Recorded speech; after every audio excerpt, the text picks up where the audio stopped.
Position stratégique de la Cour des comptes.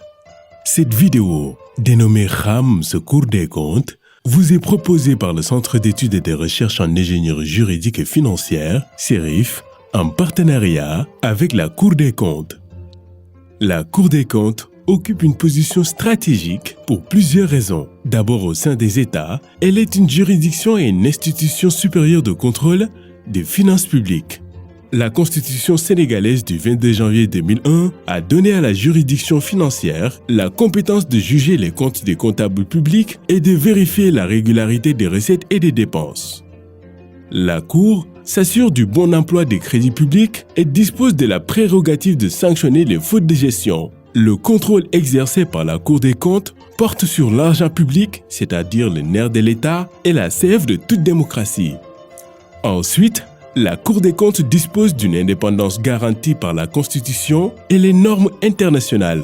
La Cour incarne aux côtés du Conseil constitutionnel, de la Cour suprême et des cours et tribunaux le pouvoir judiciaire. La directive numéro 01/2009/CM/UMOA portant code de transparence dans la gestion des finances publiques au sein de l'UMOA du 27 mars 2009, de transparence de l'UMOA transposée par la loi 2012-22 du 27 décembre 2012 énonce le programme et les méthodes de travail de la Cour des comptes ainsi que les conclusions de ses travaux sont établis en toute indépendance du pouvoir exécutif.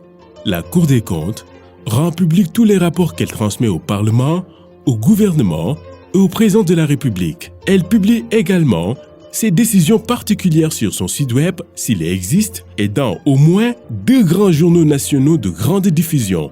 Un suivi de ces recommandations est organisé et les résultats de ce suivi sont régulièrement portés à la connaissance du public. La Cour des comptes jouit d'une autonomie financière. Elle est dirigée par un premier président qui est nommé par décret par le président de la République pour une durée de 5 ans, renouvelable une fois.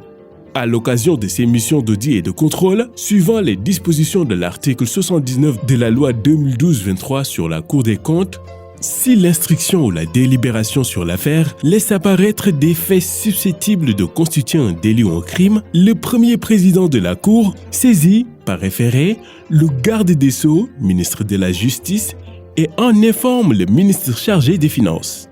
Enfin, la Cour des comptes est aussi une juridiction d'appui et de conseil à la décision publique.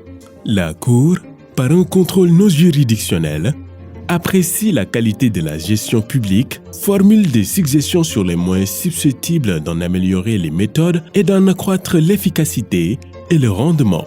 Ce contrôle englobe tous les aspects de la gestion. La Cour apprécie la réalisation des objectifs assignés, l'adéquation des moyens utilisés, les coûts des biens et services produits, les prix pratiqués et les résultats financiers, ainsi que l'impact sur l'environnement.